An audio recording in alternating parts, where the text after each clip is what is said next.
and we must be prepared for everything. Sometimes they are supplied with sophisticated weapons. Superpowers are helping them. So we must be careful and watchful. Another thing is about the secessionist tendencies sported under the cover of religious fundamentalism abetted by foreign agencies.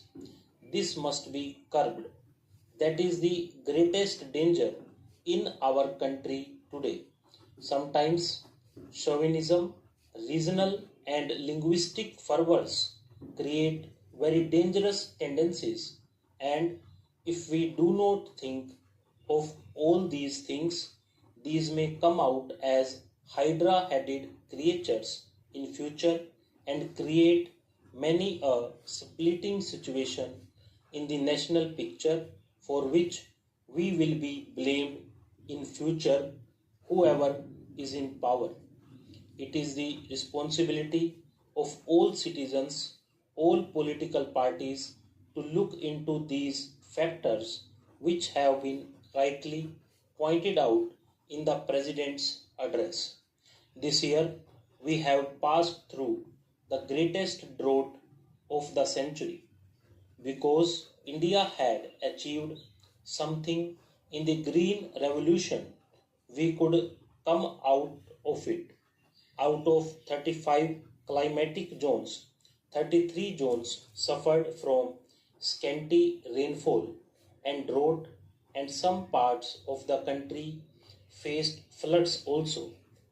There was loss of crops and damage to crops. Production was much less because we had a buffer stock of 23 million tons, which was sound planning, and the Green Revolution had achieved something. The country could face this difficult situation. At the same time, many honorable members have brought out in this house that the Kisans are unhappy. They are vibrating with new ideas, new expressions of rising expectations. What are their problems? Anybody who goes to the villages comes to know that the balance of trade or the balance of economic situation is not in their favor. The prices are rising and they are not getting justice. That is their feeling.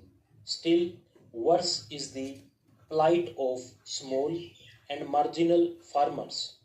The government is spending a lot on subsidies for food sufficiency by way of subsidized fertilizers and other things, but their share is much less.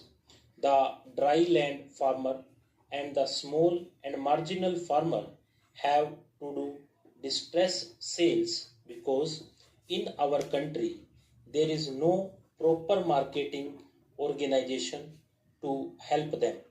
Unfortunately, we had thought that the cooperatives would develop, but they have not developed, and the marketing agencies have not developed.